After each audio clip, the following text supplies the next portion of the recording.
اب آپ اس مبارک سلسلے کا آخری حلقہ سماعت فرمائیں۔ الحمد لله رب العالمين والصلاة والسلام على أشرف الأنبياء وخاتم الأنبياء والمرسلين سيدنا وقائدنا وحبيبنا وشفينا محمد وعلى آله وأصحابه أجمعين اللهم صل على سيدنا محمد النبي الأمي الهاشمي وعلى آله وأصحابه البررة الكرام وعلى سائر الأنبياء والمرسلين والملائكة المقربين أما بعد فقد قال الله تبارك وتعالى في القرآن المجيد والفرقان الحميد أعوذ بالله من الشيطان الرجيم بسم الله الرحمن الرحيم اليوم أكملت لكم دينكم وأتممت عليكم نعمتي ورضيت لكم الإسلام دينا قال النبي صلى الله عليه وسلم تركتكم على البيضاء ليلها كنهارها أو كما قال النبي المصطفى صلى الله عليه وعلى آله وسلم صدق الله العلي العظيم وصدق رسوله النبي الكريم ونحن على ذلك لمن الشاهدين ومن الشاكرين والحمد لله رب العالمين۔ برادران اسلام، واجب الاحترام بزرگوں، دوستوں، بھائیوں، عزیز نوجوانوں،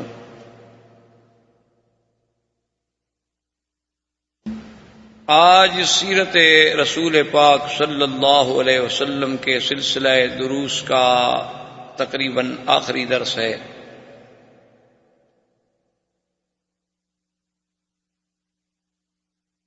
حضور صلی اللہ علیہ وسلم کی سیرت طیبہ کا جو یہ سلسلہ قبل بعثت، قبل ولادت سے شروع ہوا تھا،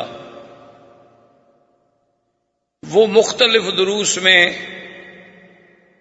چلتا ہوا ہم اس مقام پہ پہنچے تھے کہ حضور صلی اللہ علیہ وسلم نے حجۃ الوداع پہ جانے کا اعلان فرما دیا۔ جیسا کہ آپ الحمدللہ پڑھ چکے یا سن چکے کہ حج تو 8 ہجری میں فرض ہو گیا، لیکن پہلی دفعہ حج 9 ہجری میں حضور صلی اللہ علیہ وسلم نے سیدنا ابی بکر رضی اللہ تعالی عنہ کو امیر الحج بنا کے بھیجا، اور اس کے بعد جو احکامات مشرکین کے بارے میں اترے تھے اور براءۃ عن المشرکین کے بارے میں اترے تھے، ان کے اعلانات کے لیے سیدنا علی رضی اللہ تعالی عنہ کو بھی بھیجا گیا۔ حضور صلی اللہ علیہ وسلم نے 10 ہجری میں حج کا ارادہ فرمایا، اور یہ حضور کا پہلا حج اور آخری حج ہے۔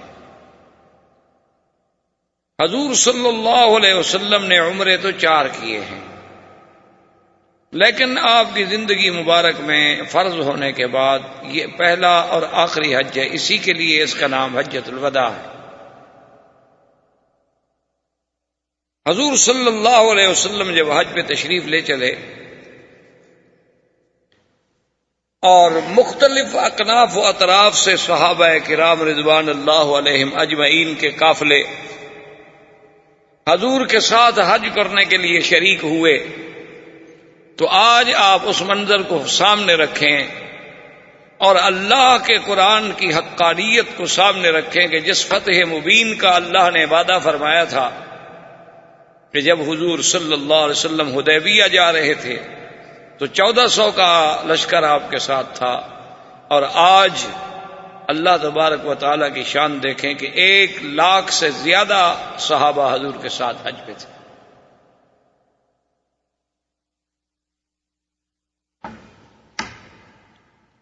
حضور صلی اللہ علیہ وسلم نے اپنا حج جو ہے وہ حج قران کا احرام باندھا. اسی لیے امام ابو حنیفہ رحمۃ اللہ علیہ کے نزدیک حج قران جو ہے وہ افضل ہے. اور اس حج کے دوران حضور صلی اللہ علیہ وسلم نے دیکھا کہ ایک بوڑھا آدمی ہے اور اس کو رسی باندھ کے باقاعدہ دو نوجوان جو ہیں وہ کھینچ کے چلا رہے ہیں. تو حضور صلی اللہ علیہ وسلم نے فرمایا کہ بھئی یہ کیا بات ہے، ایسا کیوں ہے؟ حضور صلی اللہ علیہ وسلم نے ان کو طلب فرمایا تو انہوں نے کہا کہ یا رسول اللہ، اصل میں ہمارے باپ ہے، یہ ہم اس کے بیٹے ہیں، اس نے منت مانی تھی کہ مجھے پیدل حج پہ لے جاؤ اور رسی باندھ کے پکڑ کے گھسیٹ کے لے جاؤ، تو اب اس کی منت ہے، ہم کیا کریں؟ حضور صلی اللہ علیہ وسلم فرمایا کہ نہیں، اللہ تبارک و تعالیٰ تو اپنے بندوں کو عذاب میں ڈالنا نہیں چاہتے. اللہ کا دین تو بڑا آسان ہے. لا یکلف اللہ نفسا الا وسعها، اللہ کسی بندے کو اس کی طاقت سے زیادہ تکلیف نہیں دیتے. اگر اس نے منت مانی ہے تو اس کا ایک طریقہ یہ بھی تو ہے، اس کے ہاتھ کو پکڑ لو، یہ تو نہیں کہ رسی باندھ کے کھینچو اور ایک انسان کی توہین کی جائے. اللہ تبارک و تعالیٰ ایسی منت کو تو قبول نہیں فرماتے جس میں ایک انسان کی توہین ہو، انسانیت کی تذلیل ہو. مقصد یہ ہے کہ پیدل جاؤں گا ادب کے ساتھ، خضوع کے ساتھ، تو تم اپنے باپ کا ہاتھ پکڑ لو اور لے جاؤ. اور اسی اثنا میں ایک عورت نے ایام حج کے دوران میں ایک عورت نے چھوٹا بچہ، دودھ پینے والا بچہ، ایسے پکڑ کے حضور کے سامنے کیا اور سوال کیا، الہذا حج یا رسول اللہ صلی اللہ علیہ وسلم، کیا رسول اللہ اس بچے کا بھی حج ہوگا؟ آپ نے فرمایا نعم ولک اجر، اس کا بھی حج ہوگا اور تمہیں ثواب بھی ہوگا. اس بچے کا بھی حج ہوگا اور تمہیں اس کا اجر بھی ملے گا کہ تم اس کو اٹھائے اٹھائے پھر رہی ہو طواف میں، صفا میں، مینا میں، عرفات میں، مزدلفہ میں، تو اللہ تبارک و تعالیٰ اس کو تمہیں اجر بھی دیں گے. تو اسی لیے پھر ائمہ فقہا نے ان احادیث مبارک کی روشنی میں یہ مسئلہ استنباط کیا کہ اگر کوئی بچہ نابالغ ہے، دودھ پینے والا ہے، 2 سال عمر ہے، 4 سال عمر ہے، یعنی قبل البلوغ بھی اگر وہ حج کرے تو اس کو پورے حج کا ثواب ملتا ہے، لیکن اس کا حج یہ فرض ساقط نہیں ہوتا، کیونکہ فرضیت حج کی تب ہوتی ہے جب انسان بالغ ہو جاتا ہے. تو جب لڑکا بالغ ہی نہیں ہوا تو ابھی تو اس کا حج فرض ہی نہیں ہوا، جب فرض نہیں ہوا تو ادا کیسے ہو؟ لیکن اللہ تبارک و تعالیٰ اس کو نفل حج کا باقاعدہ پورے کا پورا ثواب عطا فرماتا.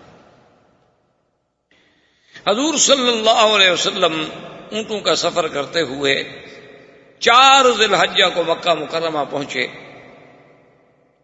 اور آپ نے یہ بھی اعلان فرما دیا کہ اگر جو لوگ اپنے ساتھ قربانی کا جانور نہیں لائے ان کو یہ چاہیے کہ وہ عمرہ کرنے کے بعد بال منڈوا ڈالیں یا کٹوا دیں اور احرام کھول دیں، اور پھر 8 تاریخ کو حج کا احرام باندھیں، ان کا حج تمتع ہوگا. اور جو لوگ وہاں سے عمرے اور حج کی نیت کر چکے ہیں اور ان کے ساتھ قربانی کا جانور بھی ہے تو وہ احرام نہیں کھول سکتے جب تک کہ حج نہ کریں. تو اسی لیے بعض علماء نے یہ مسئلہ استنباط کیا ہے کہ حج قران ہو ہی تب سکتا ہے جب قربانی کا جانور ساتھ ہو. اگر قربانی کا جانور ساتھ نہ ہو تو حج قران ہوتا ہی نہیں. اس لیے ان کا حج تمتع تو ہوگا لیکن حج قران نہیں ہوگا. امام ابو حنیفہ رحمۃ اللہ علیہ فرماتے ہیں کہ یہ اظہار واقعہ ہے، یہ حکم نہیں. یعنی یہ اتفاق ایسا تھا کہ اس وقت کچھ لوگ ایسے آئے تھے جن کے ساتھ قربانی کے جانور ساتھ تھے اور کچھ لوگ ایسے تھے جن کے ساتھ قربانی کے جانور نہیں تھے. حضور صلی اللہ علیہ وسلم کا آخری حج مبارک تھا اور امت کو مسئلہ سمجھانا تھا تاکہ تمتع، قران اور افراد کے مسائل جو ہیں وہ پورے کے پورے امت کو سمجھ آ جائیں. ورنہ قربانی ساتھ لانا تو مقصد نہیں ہوتا، اصل مقصد تو قربانی کا ذبح کرنا ہوتا. اب اگر ایک آدمی جانور ساتھ لے آئے اور ذبح نہ کرے تو کیا اس کی ہدی ادا ہو جائے گی؟ اصل ہدی کے ادا ہونے کا مقصد جو ہے وہ اللہ کے راستے میں فَلْيَبْلُغِ الْهَدْيُ مَحِلَّهُ، وہ اپنے مقام پہ پہنچے اور ذبح ہو جائے. وہ خود ذبح کرے یا وکیل بن کے اس کا کوئی ذبح کر دے۔ اور دوسری بات یہ ہے کہ جس دور سے ہم گزر رہے ہیں آج تو کسی بندے کا ما سوائے اہل مکہ یا اہل مدینہ یا اہل طائف، اور ان کے لیے بھی بڑا یعنی ایک اہم مسئلہ ہے کہ جانور ساتھ لے آئیں۔ اس کا مطلب تو یہ ہوا کہ پوری امت کو ہم قران کے حج سے محروم کر دیں گے کہ کوئی حج کر ہی نہیں سکتا، حج قران ہو ہی نہیں سکتا۔ کیوں؟ کون بندہ ہوائی جہاز پہ آئے گا اور جانور اپنا ساتھ لے آئے گا؟ اور اسی طرح امام ابو حنیفہ رحمۃ اللہ علیہ فرماتے ہیں کہ جب حضور عمرے کے لیے تشریف لائے تھے تو اس وقت بھی تو حدی کے جانور آپ کے ساتھ تھے اور آپ نے حدیبیہ میں ذبح فرمائے، تو کیا آپ عمرے کے لیے بھی یہ لازم قرار دیتی ہیں کہ ہر بندہ جو عمرہ کرنے کے لیے آئے وہ بھی قربانی کا جانور ساتھ لے کے آئے؟ تو بہرحال یہ ائمہ کے اپنے استدلالات ہوتے ہیں۔ تمام ائمہ جو ہیں وہ دراصل تابع تو ہوتے ہیں فرمان رسول عربی کے صلی اللہ علیہ وسلم، لیکن اللہ نے سب کو فہم اپنا اپنا دیا ہوتا ہے، فہم حدیث میں اختلاف ہو سکتا ہے۔ اسی لیے اب دیکھیں کہ حضور کا حج تو ایک ہے لیکن 3 قسمیں ہو گئی۔ امام ابو حنیفہ رحمۃ اللہ علیہ کے نزدیک قران افضل ہے، امام احمد ابن حنبل رحمۃ اللہ علیہ کے نزدیک تمتع افضل ہے، اور امام شافعی رحمۃ اللہ علیہ کے نزدیک مفرد افضل ہے۔ تو وجہ کیا ہے کہ امام ابو حنیفہ کی دلیل یہ ہے کہ حضور نے حج قران کیا ہے اور حضور کی زندگی کا ایک حج ہے، اور افضل نبی افضل حج کریں گے، اس لیے قران جو ہے اگر افضل نہ ہوتا تو اللہ اپنے نبی سے تمتع کرا دیتے، اللہ تبارک و تعالیٰ اپنے پیغمبر سے حج مفرد کرا دیتے۔ امام احمد ابن حنبل رحمۃ اللہ علیہ یہ فرماتے ہیں کہ حضور نے تو قران کیا ہے، اس میں کوئی شک نہیں، بالاتفاق یہ بات ہے کہ حضور کا حج حج قران ہے، لیکن وہ فرماتے ہیں کہ یہ بھی تو حضور نے حکم دیا کہ بھی جن کے ساتھ جانور نہیں ہیں وہ عمرہ کر لیں۔ اور جب صحابہ نے مشکل کا اظہار کیا کہ یا رسول اللہ 4 دن باقی رہ گئے، ہم اگر احرام کھول دیں گے عمرہ ختم ہو جائے گا، عمرے کی پابندیاں ختم ہو جائیں گی، تو لازمی بات ہے کہ ہر آدمی بیوی بچوں کی طرف بھی رغبت کرے گا، تو ہم پھر اس حال میں جائیں گے۔ تو آپ نے فرمایا کہ اگر مجھے پتا ہوتا لولا ما سقت الہدی، اگر میں بھی جانور ساتھ لے کے نہ آیا ہوتا تو میں بھی احرام کھول دیتا اور میں بھی تمتع کرتا۔ تو اس لیے امام احمد ابن حنبل فرماتے ہیں کہ حضور کی تمنا تھی تمتع کرنے کی، لہذا تمتع افضل ہے۔ امام شافعی رحمۃ اللہ علیہ فرماتے ہیں کہ حج افراد افضل ہے۔ وہ فرماتے ہیں کہ بھائی فرض ہی اللہ نے حج کیا ہے، عمرہ تو فرض ہے ہی نہیں۔ للہ علی الناس حج البیت من استطاع الیہ سبیلا، اللہ نے صاحب استطاعت لوگوں پر حج فرض کیا ہے۔ اب یہ الگ بات ہے کہ وہ پہلے آ رہا ہے تو اس کو تمتع کا موقع مل گیا، ایک آدمی بالکل قریب کے دنوں میں آ رہا ہے اس کو قران کا موقع مل گیا، یہ تو اتفاقات ہیں، اصل فرض تو حج ہے، لہذا حج افراد افضل ہے۔ اگر کسی نے عمرہ کرنا ہے تو حج کے بعد عمرے کرتا رہے۔ تو بہرحال اب دیکھیں کہ سب نے استدلال جو ہے وہ یا قول رسول سے کیا ہے یا فعل رسول سے کیا ہے یا اللہ کے حکم سے کیا ہے، کوئی امام جو ہے وہ اپنی طرف سے نہیں کہتا۔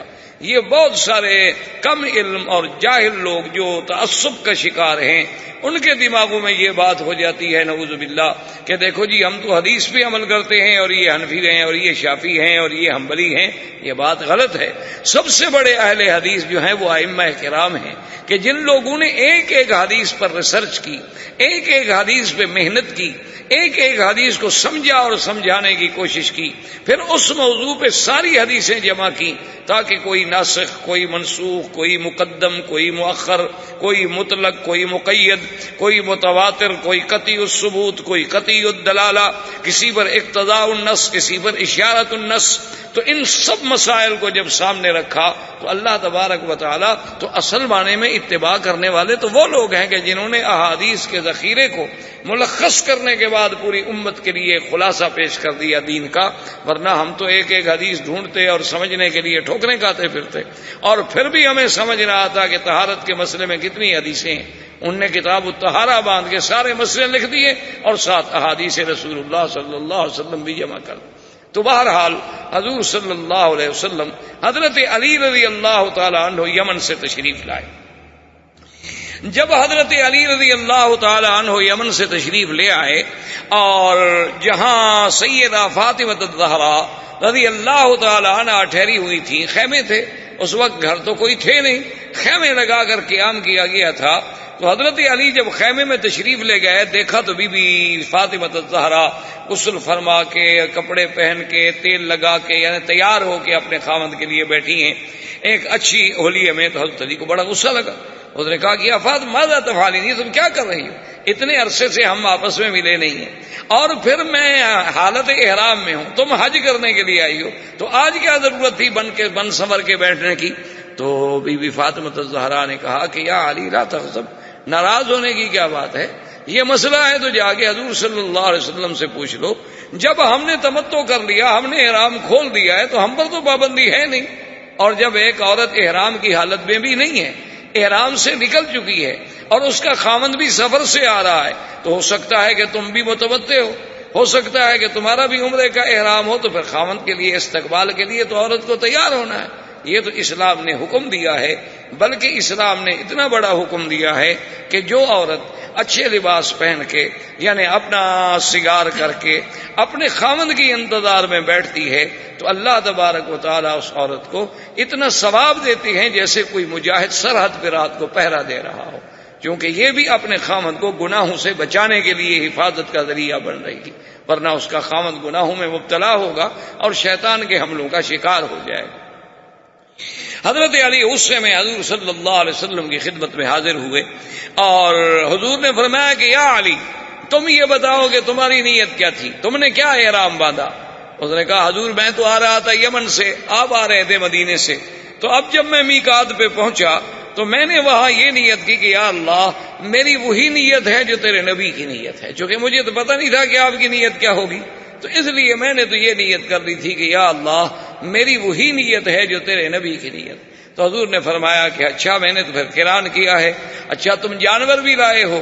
تو اس نے کہا کہ ہاں یا رسول اللہ، میں اپنے لیے بھی جانور لایا ہوں اور آپ کی قربانی کے لیے بھی جانور لایا ہوں۔ تو حضرت علی رضی اللہ تعالی عنہ نے بھی حج قران کیا۔ حضور صلی اللہ علیہ وسلم یوم الترویہ یعنی 8 تاریخ کو، اس کو یوم الترویہ اصل میں اس لیے کہتے ہیں کہ ان زمانے میں مینا، عرفات، مزدلفہ میں پانی ملنا جو ہے وہ ایک جوئے شیر ہوتا تھا، کہاں سے پانی آئے؟ یہ تو ہمیں بھی یاد ہے، جب ہم چھوٹے چھوٹے سے تھے تو یہ جو چھوٹا سا ڈبہ ہے یہ 5 ریال کا ملتا تھا عرفات میں، یعنی وہاں بہت خوش نصیب لوگ ہوتے تھے جو وضو کر کے نماز پڑھیں، ورنہ اکثر حاجی جو ہیں وہ تیمم کے ساتھ نماز پڑھتے تھے، پانی پینے کا نہیں ہوتا تھا، وضو آپ کہاں سے کر لیں گے؟ ایک ڈبہ 5 ریال کا اس زمانے میں خریدنا کوئی آسان بات تو نہیں ہوتی تھی، 5 ریال ہی نہیں ہوتے تھے کسی کے پاس، 5 ریال کہاں سے لے آئے گا کہ ایک ڈبہ پانی کا خریدے گا تو پھر پیے گا یا وضو کرے گا؟ یہ تو اب اللہ تبارک و تعالی نے اس حکومت کو توفیق دی کہ اتنا بڑا انتظام ہوتا ہے کہ حاجی حج کرتے ہیں، غسل کرتے ہیں اور پانی ضائع کرتے ہیں، حج ختم ہو جاتا ہے لیکن اللہ کی رحمت ہے پانی پھر بھی ختم نہیں ہوتا۔ تو یہ یہ نعمتیں ہیں، ان کی قدر ان لوگوں کو ہوتی ہے جنہوں نے وہ دور دیکھا ہے کہ جب پانی پینے کا نہیں ہوتا تھا اور گرم پانی ڈبے میں رکھ کے، خیمے میں رکھ کے اسی گرم پانی کو پیا جاتا تھا، برف کہاں سے ملے ہوئے؟ سارے پورے مکے میں ایک ہی تو مصنع ثلج تھا، ایک ہی یعنی فیکٹری تھی، آئس فیکٹری تھی برف بنانے والی، تو حاجیوں کو کہاں سے پورا کر لے گی؟ وہ تو نایاب بات ہوتی تھی کہ برف کسی کو مل جائے، لیکن یہ یقین کریں کہ بہرحال حج اس وقت ہوتا تھا، آج کل تو خیر پکنک ہی ہے ماشاءاللہ، اور پھر مکے والوں کا حج جو ہے وہ سبحان اللہ ویسے بھی ماشاءاللہ 9 تاریخ کو عشاء کے بعد بڑا آرام سے غسل کر کے، میک اپ سنگار کر کے، خوشبوئیں پرفیوم چھڑک وڑک کے کار میں بیٹھ کے رات کو وہاں چلے جاتے ہیں، کھانا لے جاتے ہیں، کھلے میدان میں بیٹھ کے کھانا کھایا، وہاں سے چل پڑے مزدلفہ میں آ گئے، تھوڑی سی دیر مزدلفہ میں بیٹھے، وہاں سے نکلے سیدھا مینا میں آ گئے، فجر کی نماز سے پہلے کنکریاں مار کے مکے میں آ گئے، لوگ ابھی نماز پڑھے ہوتے ہیں، وہ طواف زیارت صفا کر کے فارغ ہو کے گھر بھی چلے جاتے ہیں، ان کا حج تو اللہ کی رحمت سے 4 گھنٹے میں 6 گھنٹے میں ہو جاتا ہے۔ تو یہ تو بہرحال اب تو ایک حج ہے، یعنی آدمی نے سر سے اتارنا ہوتا ہے کہ بھی میں نے ایک سر سے ایک بوجھ اتار دو، نماز ہے بس چلو یار پڑھو ٹھیک ہے جلدی کرو، امام اگر تھوڑی سی بھی لمبی قرات کر لے تو مقتدی کہتے یار پتہ نہیں آج امام صاحب کو کچھ شوق ہو گیا ہے ہمیں قرآن سنانے کا، ہم نے کئی دفعہ سنا ہوا ہے ان کا قرآن ماشاءاللہ اچھا پڑھتے ہیں، ٹھیک ہے گھر میں جا کے پڑھا کریں، ہمیں کیوں تنگ کر رہے ہیں؟ یعنی ہمارے حالات تو یہ ہو گئے۔ وہ ایک دور ہوتا تھا حج جس کو حج کہتے تھے، اور اب تھوڑا سا یہ سوچ لیں کہ 1400 سال پہلے کیا عالم ہوگا۔ حضور صلی اللہ علیہ وسلم یوم الترویہ کو مینا تشریف لے گئے، اور صحابہ نے عرض کیا کہ اللہ نجعل لک عریشا یا رسول اللہ، کیا ہم آپ کے لیے لکڑیاں کھڑی کر کے چھپر وغیرہ بنا لیں تاکہ آپ اس کے سائے میں آرام سے بیٹھیں گے؟ آپ نے فرمایا مناخ من سبق، کہ یہاں کسی کو گھر بنانے کی اجازت نہیں، یہاں کسی کو کسی قسم کے چھپر بنانے کی اجازت نہیں، یہاں تو جو آدمی پہلے پہنچ جائے بس مینا اسی کا ہے، اس میں کسی کا حق نہیں ہے کہ اس کی حالت کو بدلنے کی کوشش کرے۔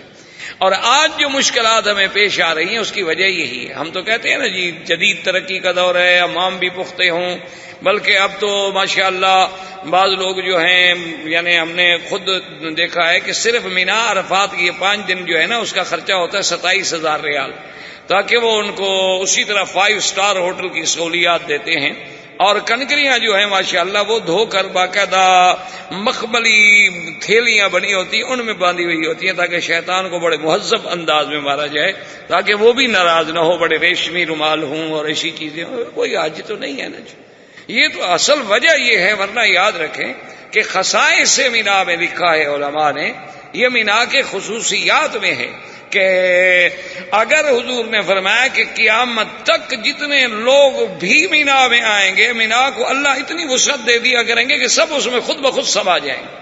علماء نے لکھا ہے کہ مینا کے اندر یہ خصوصیت ہے، خصائص مینا میں ہیں کہ جیسے والدہ کی رحم کے اندر بچہ چھوٹا ہو یا بڑا ہو اس کے لیے اسی طرح رحم پھیل جاتا ہے، اسی طرح اللہ مینا کو وسعت عطا فرما دیں گے، لیکن اگر ہم اس کو نہ چھیڑیں۔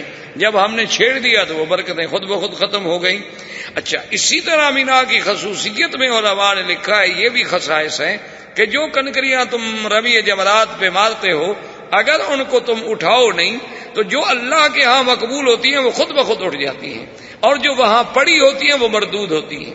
اسی لیے حکم ہے کہ وہاں سے لے کر کوئی کنکری نہ ماری جائے، چونکہ وہ تو مردود ہے، وہ تو مقبول ہی نہیں ہوئی، وہ تو مرجوم کنکری ہے۔ اچھا، اسی طرح مینا کی خصوصیت میں یہ ہے کہ اتنے گوشت کے باوجود تمہیں چیل نہیں نظر آئے گی۔ ورنہ آپ دیکھ لیں اپنے ملک میں ایک سیر گوشت لے کر آپ تھوڑا سا نکل جائیں، دیکھیں کتنی چیلیں آ جاتی ہیں، لیکن مینا میں لاکھوں قربانیوں کے بعد کبھی آپ کو چیل نظر نہیں آئے۔ یہ بھی خصوصیت ہے مینا میں۔ اور اسی طرح علماء نے مینا کی خصوصیت میں یہ بھی لکھا ہے کہ آپ کے کھانے میں کبھی مکھی نہیں پڑے گی۔ اور اسی طرح مینا کی خصائص میں یہ بھی لکھا ہے کہ مینا میں مچھر نہیں ہوگا۔ ابھی پچھلے تو گزر گئے، اس سال اگر اللہ حج نصیب کرے تو تجربہ کر لیجئے گا، دیکھ لیجئے گا کہ کیا علماء نے جو لکھا ہے یہ حقائق ہیں یا واقعات ہیں یا افسانے ہیں، ان میں حقیقت ہے یا افسانے۔ تو بہرحال حضور صلی اللہ علیہ وسلم مینا سے پھر آپ نے 9 تاریخ کو عرفات کے لیے ارادہ فرمایا۔ تو اب ساری دنیا حیران کھڑی دیکھ رہی تھی کہ آج حضور دیکھیں کیا کرتے ہیں، چونکہ مکے والے جو تھے قریش، انہوں نے عرفات جانا چھوڑ دیا تھا۔ وہ جب حج پہ جاتے تھے تو صرف مزدلفہ جاتے تھے، عرفات نہیں جاتے۔ وہ کہتے تھے مزدلفہ حرم میں ہے اور ہم اہل حرم ہیں، ہم حرم سے کیوں نکلیں، عرفات تو حرم کے باہر ہے، لہذا باقی دنیا تو بابا جائے، وہ تو ہیں باہر کے لوگ، وہ جائیں باہر، ہم تو حرم کے لوگ ہیں، ہمارا تو حج ہوگا ہی حرم میں، لہذا ہم تو حرم سے باہر نہیں نکلیں گے۔ وہ سیدھے مزدلفہ تک چلے جاتے تھے اور مزدلفہ سے باہر نہیں نکلتے۔ لیکن حضور صلی اللہ علیہ وسلم آپ سیدھا عرفات تشریف لے گئے، وادی نمیرہ میں آپ نے قیام فرمایا، اور اس کے بعد پھر جب دوپہر کا وقت قریب آ گیا، زوال کا وقت قریب آ گیا، حضور صلی اللہ علیہ وسلم نے غسل فرمایا۔ غسل فرمانے کے بعد آپ اپنی اونٹنی مبارک پہ سوار ہوئے، اور جبل رحمت جو مین عرفات کے اندر پہاڑ ہے، اس کے دامن میں جو سیاہ سیاہ پتھر پڑے ہوئے ہیں، یہاں حضور نے قیام فرمایا اور وقوف فرمایا۔ حضور اس پہاڑ کے اوپر نہیں چڑھے، جبل رحمت پر چڑھنا جو ہے یہ بدعات میں ہے، اس کا سنت سے کوئی تعلق نہیں ہے۔ حضور اس کے دامن میں جہاں سیاہ پتھر پڑے ہیں یہیں اپنی اونٹنی پہ تشریف فرما ہو۔ اور عرفات کے دن کا روزہ جو ہے اس کی بہت بڑی فضیلت ہے کہ اگر آدمی کوئی عرفات کے دن کا روزہ رکھے تو حدیث مبارک میں آتا ہے کہ اللہ اس کے 1 سال پہلے اور 1 سال بعد کے گناہ بھی معاف کر دیتے ہیں، یعنی صغیرہ گناہ جو ہے وہ معاف ہو جاتے ہیں۔ کبائر تو توبہ کے بغیر معاف نہیں ہوتے، صغیرہ گناہ جو ہے وہ معاف ہو جاتے ہیں۔ ان الحسنات یذھبن السیئات۔ تو اتنی بڑی فضیلت ہے۔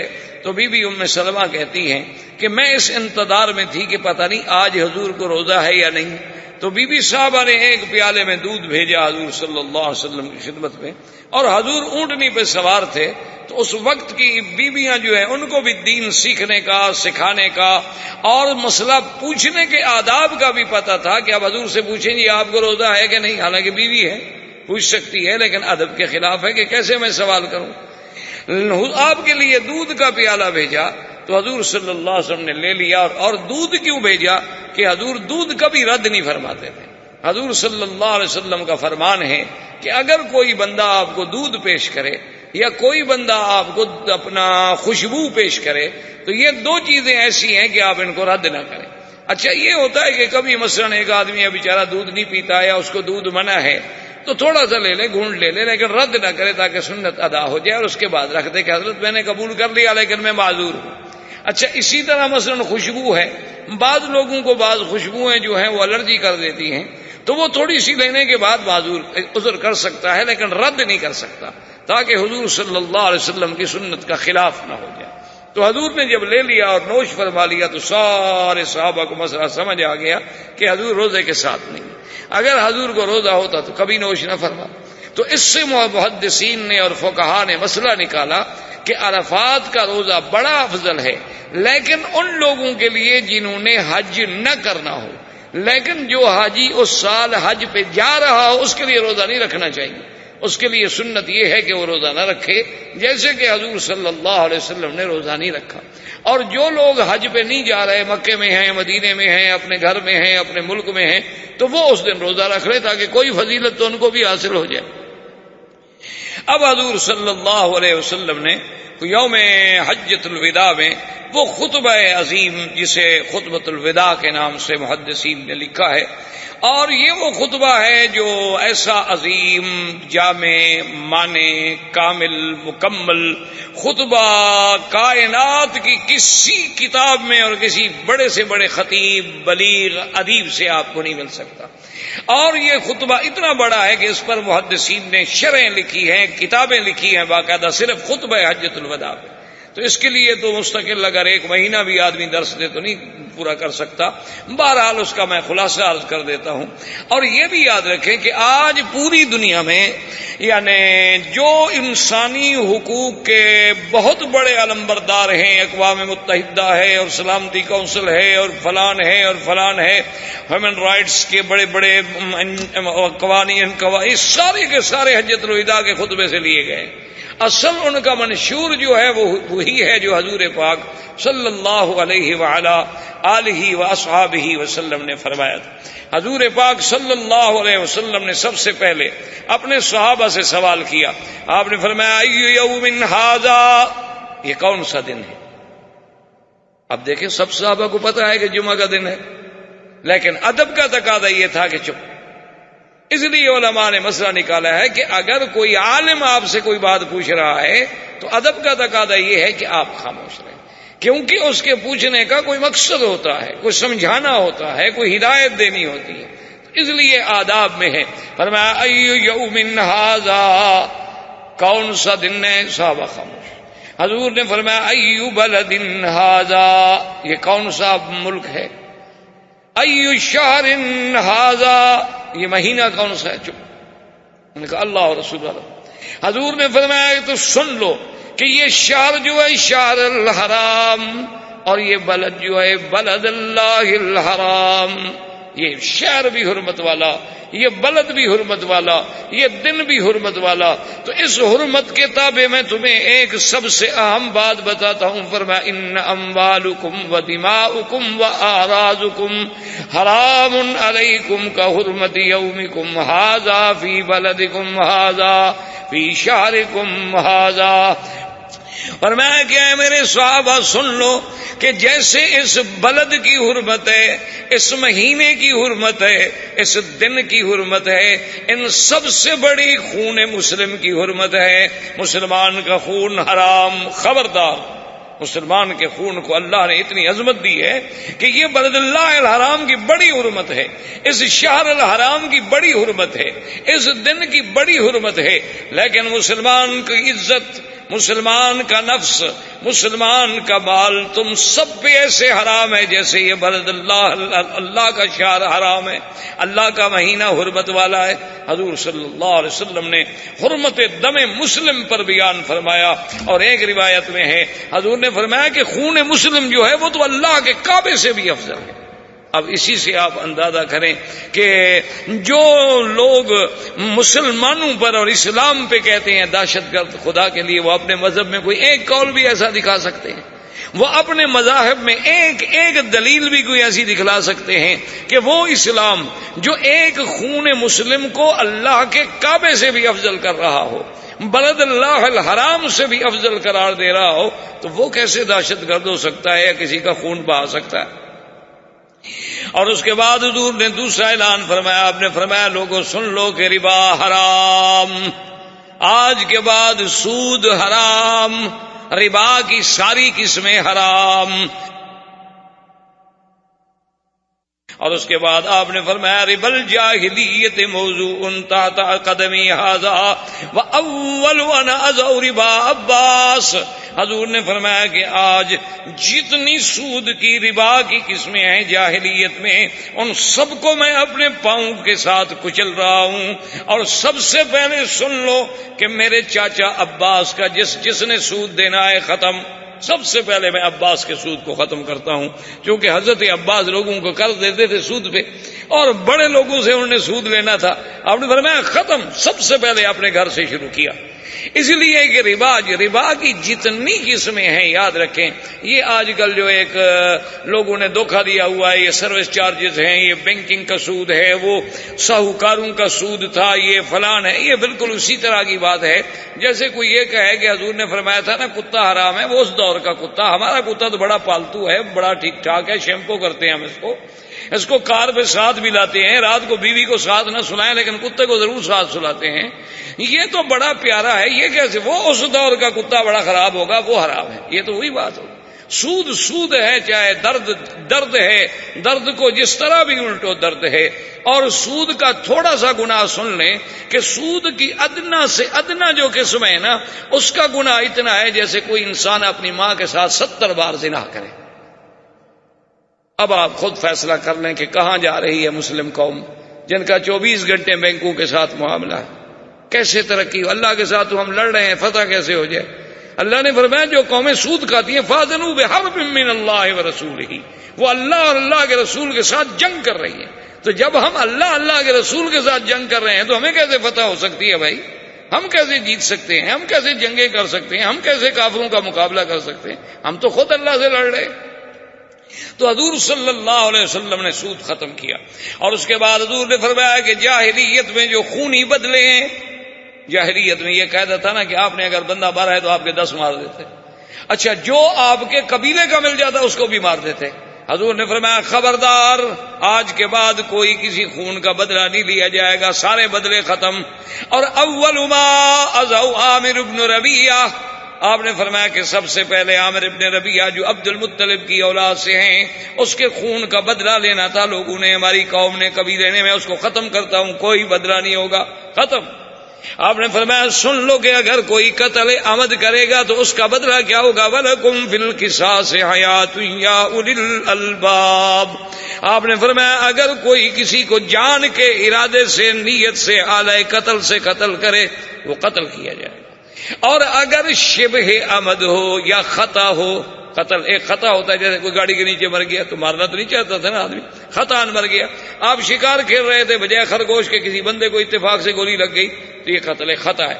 ایک ہوتا ہے شبہ عمد، کیا مانا کہ آپ نے واقعی لکڑی ماری اس کو، آپ نے اس کو تھپڑ مارا، وہ مر گیا، اب مارا تو ہے نا آپ نے، لیکن عام طور پہ تھپڑ سے بندے مرا نہیں کرتے، عام طور پہ لکڑی سے بندے نہیں مرا کرتے، اس کو کہتے ہیں شبہ عمد۔ اس میں حضور نے فرمایا کہ 100 اونٹ دیت ہوگی، 100 اونٹ کی ہر سال قیمت ہوگی، جیسے قیمت بڑھ جائے دیت بڑھ گئی، قیمت کم ہو گئی تو پھر اس کی دیت بھی کم ہو گئی۔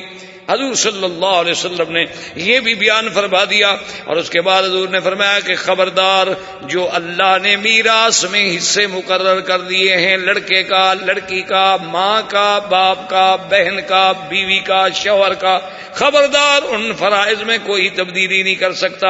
اور حضور نے فرمایا اگر تو یہ وصیت کرنا چاہتا ہے تو ثلث سے زیادہ وصیت نہ کرے۔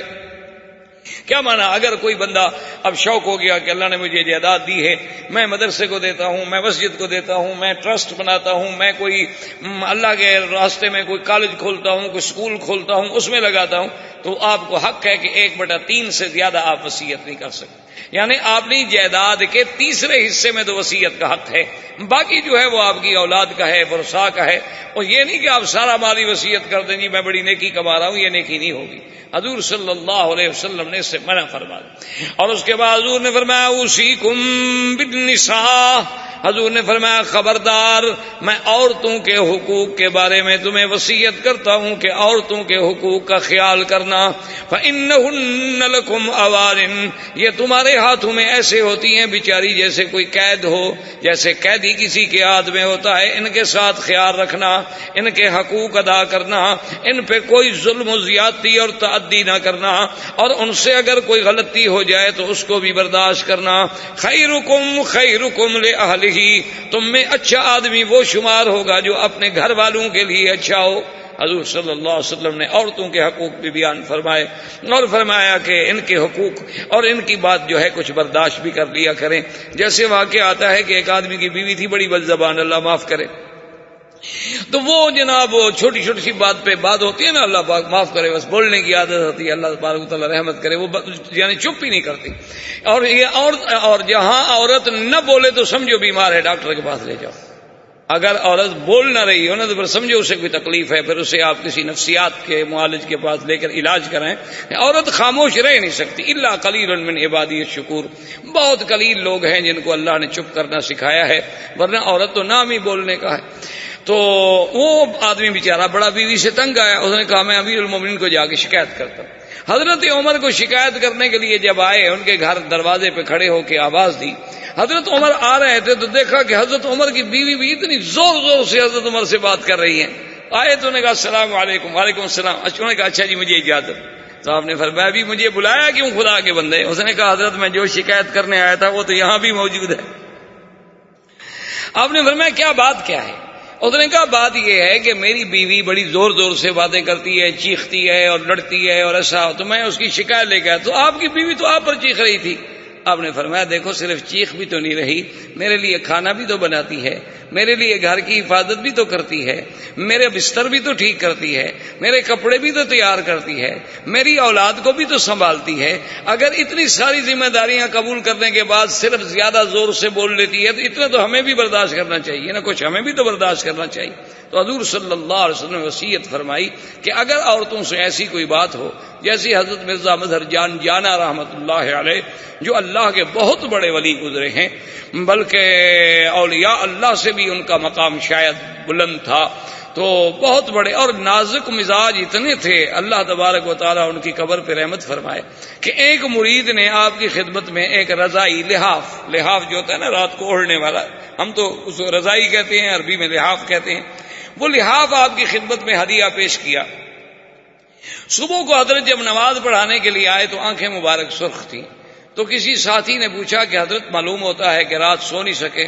فرمایا ہاں بھائی، وہ ایک مرید تھا، ایک عقیدت مند تھا، اللہ کا بندہ، وہ رضائی لے کے آیا، تو میں نے کہا کہ اب وہ اتنی محبت سے اتنی دور سے رضائی لے کے آیا ہے تو کم سے کم میں ایک دن ایک رات تو استعمال کر لوں، لیکن اس کی سلائی چونکہ ٹیڑھی تھی اس کی وجہ سے ساری رات مجھے نیند نہیں آ سکی، یعنی میرے ذہن پہ اثر ہو گیا کہ سلائی سیدھی نہیں ہے، سلائی یوں ٹیڑھی ہے، زگزیگ ہے، تو یہ کیا ہے یار، یہ کیسے ٹیڑھے آدمی نے سیا ہے اس کو؟ بس اسی سوچ میں دماغ جو تھا وہ پریشان ہو گیا، اور نہیں یعنی اتنی نزاکت تھی حضرت کی طبیعت میں، اللہ تبارک و تعالی نے انہیں اتنا نازک مزاج بنایا تھا کہ اگر کوئی آدمی گلاس جو ہے نا جی اگر یہاں سے پکڑنے کے بجائے یہاں پکڑ لیتا تو حضرت کو سر میں درد ہو جاتا تھا، یعنی اتنی نفاست تھی تباہ۔ لیکن بیوی اللہ معاف کرے جناب ایسی بد زبان تھی کہ وہ گالی سے کم میں بات ہی نہیں کرتی تھی حضرت کے ساتھ۔ تو حضرت کا ایک طالب العلم تھا پٹھان، اس کو بھیجا آپ نے گھر گلی پہ جا کے گھر سے فلاں چیز لے کے آؤ،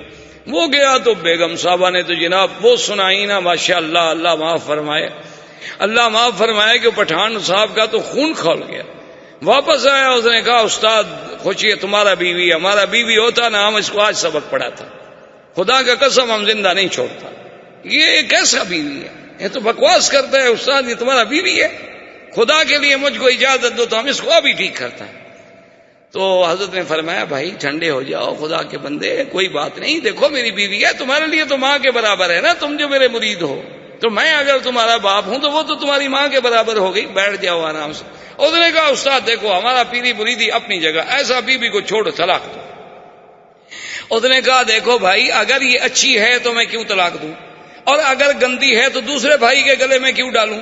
جب میں طلاق دوں گا تو کسی اور کے ساتھ شادی کرے گی نا، پھر میں نے اپنی گندگی کسی اور کے گلے میں ڈال دی، یہ کون سا ثواب ہوگا مجھے؟ اور اس کے بعد فرمایا کہ بات سنو، آج مرزا مظہر جان جانا جس مقام پہ پہنچا ہے وہ اسی بیوی کے صدقے میں ہے کہ وہ بد زبانی کرتی ہے، میں صبر کرتا ہوں اور اللہ نے مجھے یہ مقام عطا فرمایا، تو میں اس کو کیسے چھوڑ دوں؟ تو اس لیے حضور صلی اللہ علیہ وسلم نے فرمایا فاستوصوا بالنساء خیرا، عورتوں کے حقوق کا خیال کرنا، ولہن مثل الذی علیہن، جیسے تمہارے حقوق ہیں ان پر اسی طرح ان کے بھی حقوق ہیں تم پر۔ اور حضور نے وضاحت فرما دی، آپ نے فرمایا تمہارا حق ان پر یہ ہے کہ تمہارے گھر میں تمہارے اذن کے بغیر کسی کو داخل نہ کرے، تمہارا حق اس پر یہ ہے کہ جب تم حکم کرو تو اطاعت کرے، تمہارا حق عورت پہ یہ ہے کہ تمہارے مال کی تمہاری عزت کی حفاظت کرے، تمہارا حق اس پہ یہ ہے کہ تمہارے منشے کے بجائے وہ اپنی عزت میں کبھی کسی قسم کا داغ نہ لگنے دے، اور اس کا تم پر حق ہے کہ اس کا نفقہ، اس کا خرچہ، اس کی عزت، اس کی جان، اس کی مال، اس کی آبرو کی حفاظت کرنا اور اس کے پورے پورے حقوق جو ہیں ادا کرنا۔ حضور صلی اللہ علیہ وسلم نے مسائل نساء پر بھی آپ نے خطبہ حجۃ الوداع میں بڑا عظیم خطبہ عطا فرمایا اور ان کے حقوق بھی بیان فرمائے، اور اس کے بعد حضور نے فرمایا کہ آپ کو میں مہاجرین و انصار کے بارے میں بھی نصیحت کرتا ہوں کہ ان کے ساتھ بھی خیر خواہی کا معاملہ رکھنا۔ اور حضور صلی اللہ علیہ وسلم نے فرمایا کہ جس کسی نے مال دینا ہے حقوق العباد وہ ادا کر دے، کیونکہ اللہ تبارک و تعالی حقوق العباد جو ہیں کبھی معاف نہیں کرتے ہیں۔ اور پھر اسی دن یہ آیت مبارک نازل ہوئی، الیوم اکملت لکم دینکم واتممت علیکم نعمتی ورضیت لکم الاسلام دینا۔ اللہ نے فرمایا میرا مدنی آج کے دن ہم نے دین کامل مکمل کر دیا، اور ہم نے آپ کے لیے، آپ کی امت کے لیے، قیامت تک کے لیے دین اسلام کو پسندیدہ دین قرار دے دیا ہے۔ یہ وہ آیت مبارک ہے جس کے بارے میں ایک یہودی نے حضرت عمر رضی اللہ تعالیٰ عنہ سے کہا تھا کہ یا امیر المومنین لو نزلت علی رسولنا، اگر یہ آیت ہمارے نبی پہ اترتی لجعلناہ عیداً، ہم عید بنا دیتے۔ حضرت عمر نے کہا جاہل تمہیں پتہ ہی نہیں، تمہیں پتہ ہے کب اتری تھی؟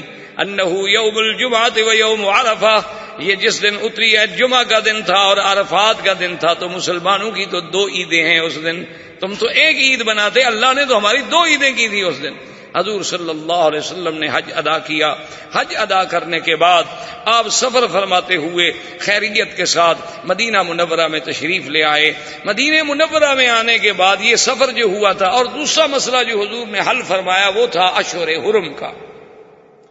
آپ نے فرمایا ان عدت اللہ عند اللہ 12 شہرا، آپ نے فرمایا اللہ نے 12 مہینے بنائے ہیں، منہا اربعۃ حرم، اس میں 4 مہینے حرمت والے ہیں۔ وہ 4 مہینے کون سے تھے حرمت والے؟ یاد رکھیں، رجب وہ اکیلا ہے، پھر ذی القعدہ، ذی الحجہ اور محرم، یہ 4 مہینے ہیں جو حرمت والے مہینے ہیں، جن میں لڑائی، قتال، ہر چیز بند تھی۔ لیکن کافر کیا کرتے تھے مشرکین مکہ؟ انما النسیء زیادۃ فی الکفر، اللہ نے فرمایا کہ کافر جو نسی کی رسم نکالی تھی، یحلونہ عاما ویحرمونہ عاما لیواطئوا عدۃ ما حرم اللہ۔ اب مکے والے کیا کرتے تھے؟ وہ یہ کرتے کہ بھئی ان مہینوں میں تو جنگ ہو نہیں سکتی، اب کافی دن ہو گئے لڑائی نہیں ہوئی، کافی دن ہو گئے مال نہیں لوٹا، کافی دن ہو گئے ان کو کسی قبیلے پہ چڑھائی کرتے، وہ کہتے اچھا ایسا کرتے ہیں کہ اس دن جو محرم آ رہا ہے نا، اس کو یہ محرم نہیں ہے، بس 1 مہینہ اس کے بدلے میں ہم بعد میں محرم کر لیں گے۔ اچھا، یا کبھی یہ کرتے جو محرم ہے کہتے یہ سفر ہے، محرم کا نام رکھ دیتے سفر، اور آگے جو سفر آئے گا وہ کہتے تھے یہ محرم ہے۔ حضور صلی اللہ علیہ وسلم فرمایا خبردار، کوئی آدمی اللہ کے مہینوں سے نہیں کھیل سکتا۔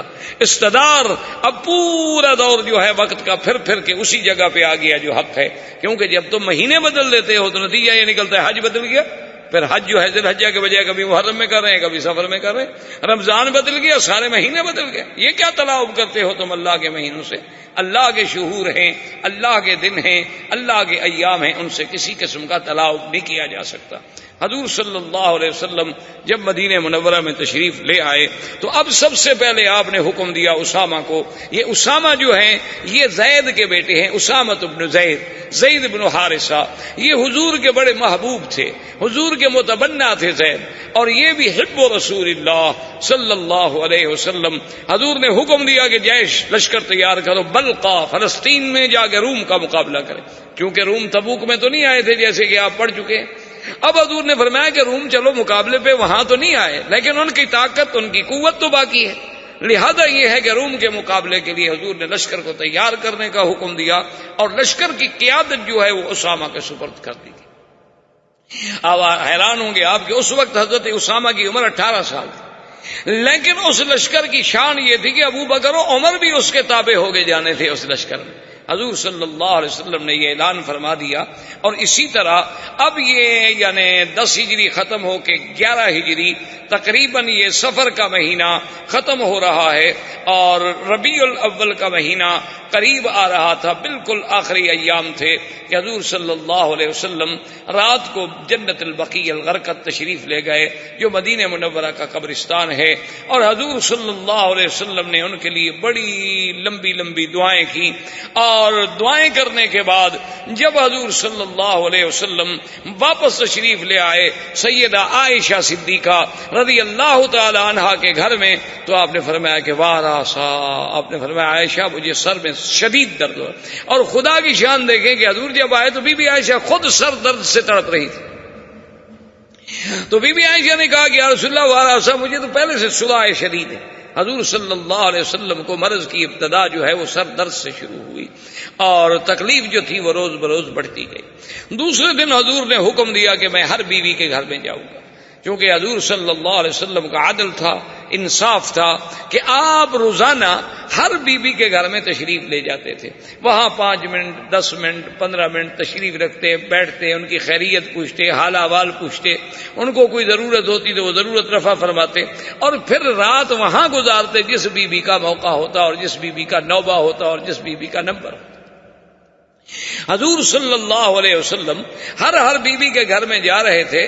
بی بی میمونہ کے گھر میں جب پہنچے, حضور صلی اللہ علیہ وسلم کو تکلیف اتنی شدید ہو گئی کہ اب حضور صلی اللہ علیہ وسلم کی ہمت جواب دے گئی. آپ نے پھر باقی بیویوں کو بی بی میمونہ کے گھر میں بلا لیا. لیکن کمال عدل دیکھیں حضور پاک کی سیرت کے اس پہلو پہ آپ نظر رکھیں کہ حضور صلی اللہ علیہ وسلم اس بیماری کے عالم میں بھی حکم دیتے کہ بھی مجھے فلاں بیوی کے گھر میں لے جاؤ, کل فلاں بیوی کا نمبر ہے وہاں لے جاؤ. لیکن حضور پوچھتے کہ متى یوم عائشہ, عائشہ کا دن کب ہوگا. تو اس سے بیویوں نے اندازہ لگایا کہ رسول صلی اللہ علیہ وسلم چاہتے یہ ہیں کہ اپنے بیماری کے ایام میں بی بی عائشہ کے گھر میں رہیں. تو تمام ازواج مطہرات اکٹھی ہوئیں اور انہوں نے کہا کہ یا رسول اللہ, ہم سب نے متفق کا فیصلہ کیا ہے, ہماری طرف سے آپ کو اختیار ہے, آزادی ہے, آپ پر کسی قسم کا ہمیں اعتراض نہیں, آپ جتنے دن چاہیں بی بی عائشہ کے گھر میں آرام فرمائیں. تو اب مستقلاً حضور صلی اللہ علیہ وسلم بی بی عائشہ کے گھر میں تشریف لے آئے. اب اس کے بعد یہ ہوا کہ حضور صلی اللہ علیہ وسلم کو بخار بھی شروع ہوا, حتیٰ کہ ایک صحابی فرماتے ہیں کہ میں نے جب حضور کے بدن پہ ہاتھ رکھا تو میں اتنی یعنی طاقت نہیں تھی کہ ہاتھ رکھ سکوں, یعنی اس قدر شدت کے ساتھ گرم تھا حضور کا بدن مبارک کہ میں زیادہ دیر ہاتھ نہیں رکھ سکتا تھا کہ شاید میرا ہاتھ جل جائے گا. تو میں نے کہا یا رسول اللہ انکا, تو آپ کو بھی بخار ہوتا ہے؟ آپ نے فرمایا انبیاء کو تو بخار کی شدت اتنا ہوتی ہے جتنا تم 2 مردوں کو ہو, 2 انسانوں کو جتنا تکلیف ہوگی اس کے برابر اللہ کے نبی کو تکلیف ہوتی ہے. انبیاء کو تکلیف زیادہ ہوتی ہے تاکہ ان کے مدارج جو ہے وہ زیادہ بلند ہو جائے. حضور صلی اللہ علیہ وسلم کی اس شدت میں, اس شدید بخار میں حضور صلی اللہ علیہ وسلم نے حکم دیا کہ ایتونی بسبع غرب, آپ نے فرمایا کہ 7 مشکیزیں پانی کے بھر کے لاؤ. بعض روایات میں یہ بھی ہے کہ وہ 7 مشکیزیں مختلف کنویں سے بھر کے لائے جائیں, یعنی مختلف کنویں جو ہیں مختلف کنویں سے پانی جو ہے وہ بھر کے لایا جائے. تو 7 مشکیزیں لائے گئے. حضور صلی اللہ علیہ وسلم ایک برتن میں بیٹھ گئے. حضور نے فرمایا کہ مشکیزیں پانی کے میرے اوپر ڈالے جائیں. تو جب وہ مشکیزیں پانی کے ڈالے جاتے تھے تو اس سے بخار کی حدت بھی کم ہو گئی اور تھوڑا سا حضور صلی اللہ علیہ وسلم نے راحت محسوس کی. اور ایک حدیث میں اسی لیے آتا ہے، آپ نے فرمایا الحمہ من فیح جہنم، یہ بخار جو ہے گویا یہ بھی جہنم کی ایک ہوا ہے، اور اس کو ابردوہ بالماء، اس کو ٹھنڈا کرنا ہو تو پانی کے ساتھ ٹھنڈا کیا کرو، یعنی پانی جو ہے اس کا علاج ہے. دیکھیں 1400 سال پہلے حضور صلی اللہ علیہ وسلم نے جو گرمی سے بخار تھے، جیسے آج کل سن سٹروک وغیرہ میں فوراً آدمی اس کو ٹھنڈے پانی میں برف میں کمرے میں لے جاتے ہیں، تو 1400 سال پہلے حضور صلی اللہ علیہ وسلم نے یہ علاج تجویز فرمایا تھا کہ ابرد الحمہ بالماء، اگر بخار کی شدت بہت زیادہ ہو جائے تو اس کو پانی کے ساتھ ٹھنڈا کیا جائے. اسی اثنا میں ایک دن حضور نے فرمایا، آپ نے فرمایا عبد خیرا، آپ نے فرمایا ایک اللہ کا بندہ ہے جس کو اللہ نے اختیار دیا ہے. اللہ نے فرمایا کہ اگر تم چاہو تو پوری زمین کی سلطنت، پوری کائنات میں سلطنت، اور خلود ہمیشہ رہو جب تک قیامت نہیں ہوتی، اور اس کے بعد جنت. اور اگر تم چاہو تو ابھی موت، لقاء رب، اللہ کی ملاقات اور جنت، ان دو چیزوں میں اس بندے کو اللہ نے اختیار دیا کہ ان دو چیزوں میں جو چیز ہے آپ ایک چن لیں. اگر آپ چاہتے ہیں کہ ہمیشہ رہیں، پوری کائناتی خزائن الارض آپ کے سپرد کر دیے جائیں اور اس کے بعد جنت بھی ملے گی، یا آپ یہ چاہتے ہیں کہ لقاء رب اور جنت ملے. تو بی بی عائشہ کہتی ہیں کہ جب ہم نے یہ سنا تو ہم نے کہا کہ یا رسول اللہ صلی اللہ علیہ وسلم، اس عبد نے، اس اللہ کے بندے نے جس کو یہ اختیار ملا تھا، پھر اس نے کیا چنا؟ تو حضور نے فرمایا کہ لقاء اللہ، اس نے اللہ کا لقاء پسند کیا ہے. بی بی عائشہ فرماتی ہے میں سمجھ گئی کہ اذن لا اختارنا، اب حضور ہمارے ساتھ رہنا نہیں چاہتے، اب اللہ کے پاس جانا چاہتے ہیں. کہ حضور صلی اللہ، اور عبد خیرہ، وہ بندہ جس کو اختیار دیا گیا ہے وہ اور کوئی نہیں، وہ محمد رسول اللہ صلی اللہ علیہ وعلا آلہ واصحابہ وسلم تسلیما کثیرا کثیرا. اور اسی عین شدید تکلیف کے دوران میں سیدہ فاطمہ الزہرا رضی اللہ تعالی عنہا تشریف لے.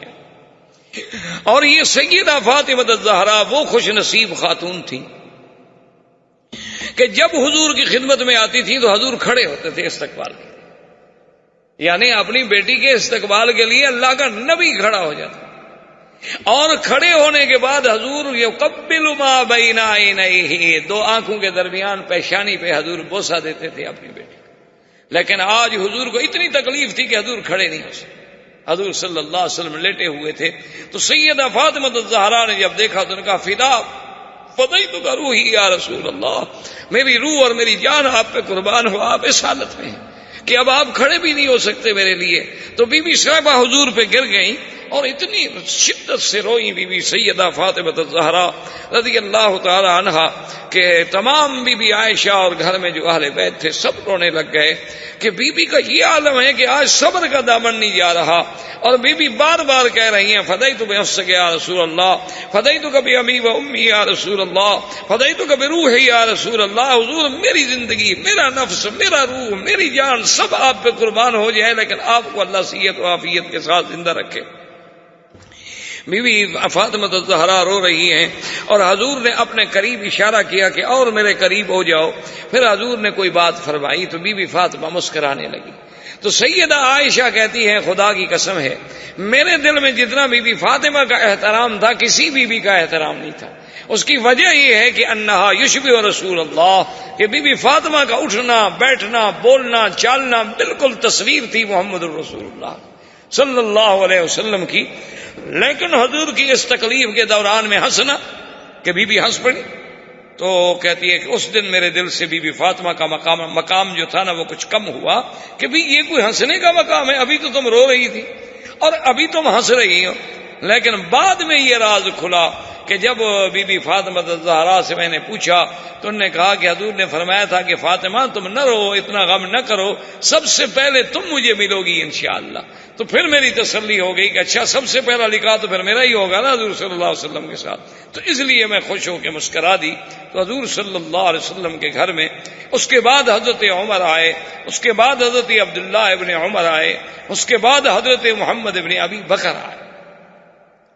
محمد ابن ابی بکر ہی حضرت ابو بکر کے بیٹے ہیں.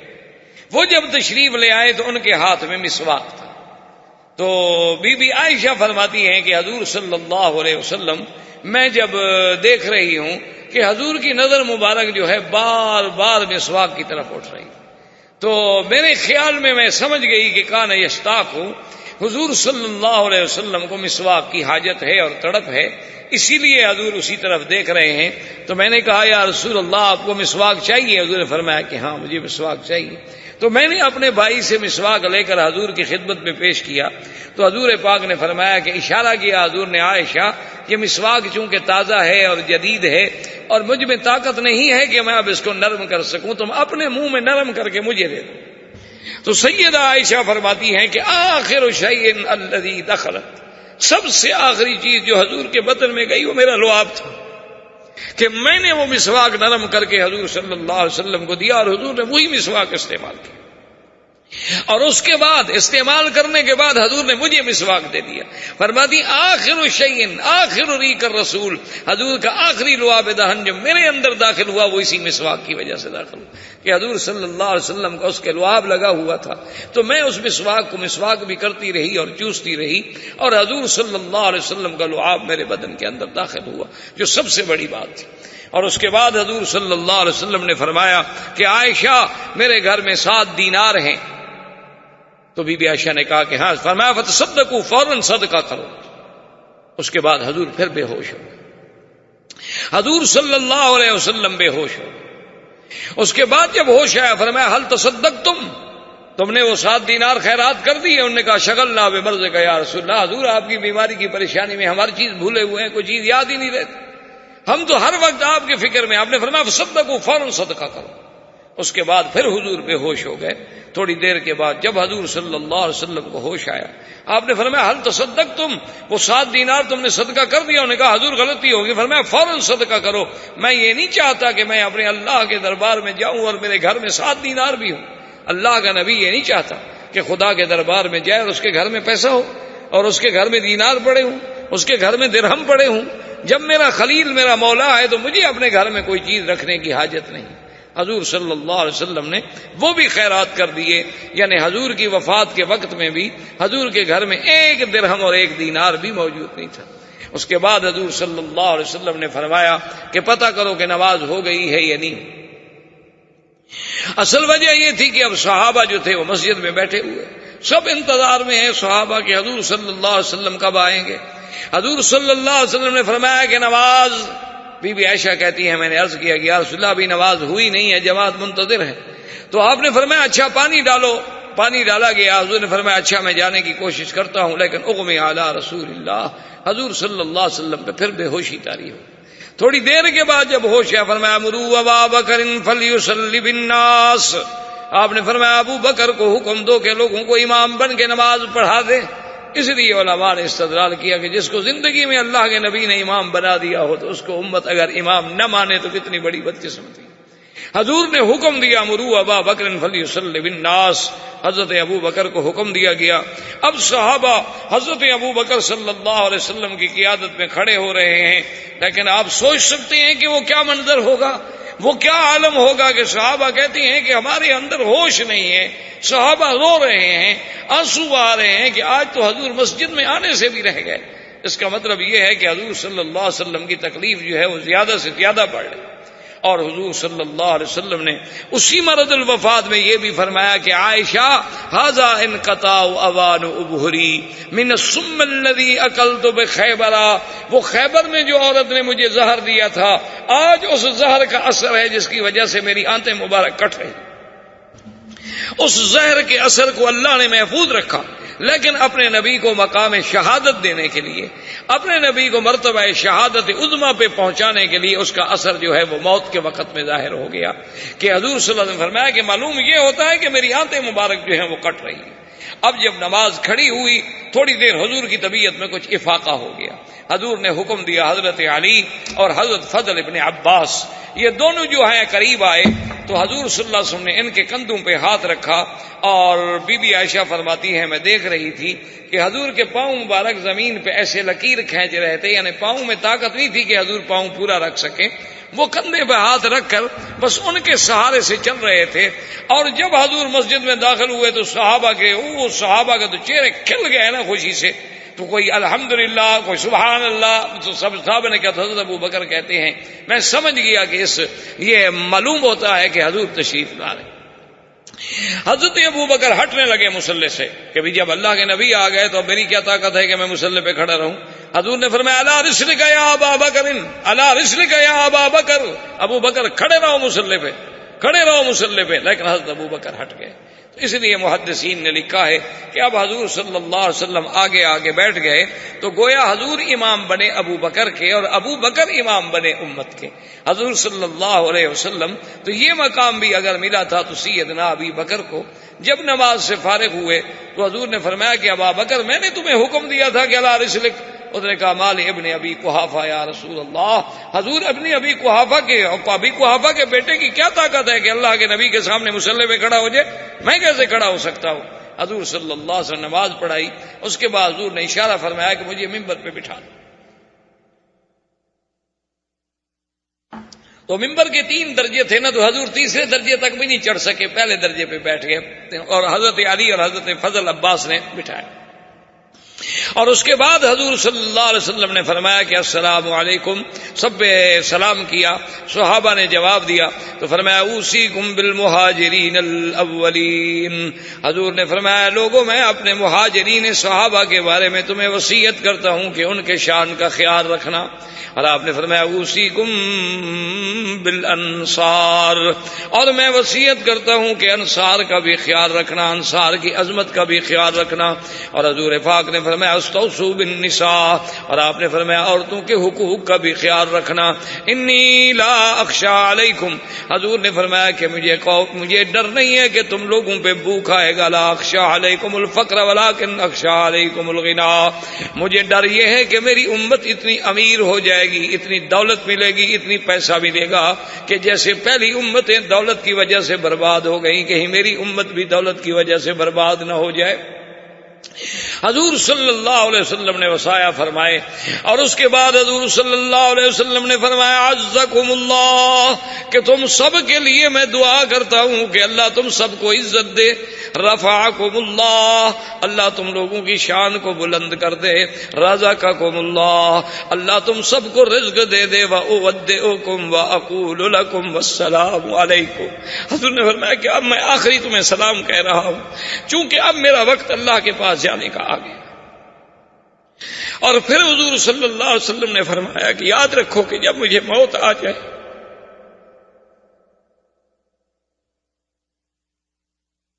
اللہم صلی علی سیدنا محمد وعلی آلہ سیدنا. حضور نے فرمایا کہ میرے گھر میں پھر کوئی داخل نہ ہو، کیونکہ سب سے پہلے نزول رحمت ہوگا اللہ کی طرف سے مجھ پر، اور اس کے بعد پھر اللہ کے فرشتے میرے اوپر آ کے سلام پڑھیں.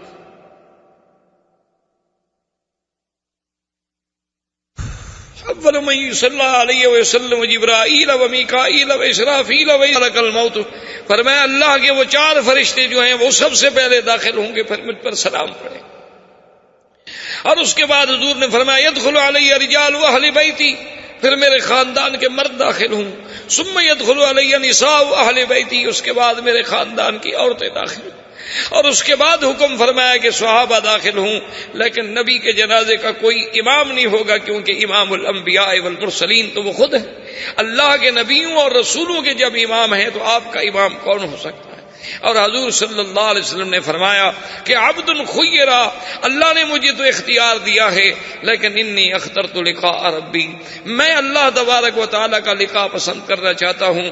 پھر اسی عالم میں حضور صلی اللہ علیہ وسلم بی بی عائشہ کے گھر میں تشریف لے آئے، لیکن واپس جب آئے تو کمزوری حد سے زیادہ بڑھ گئی.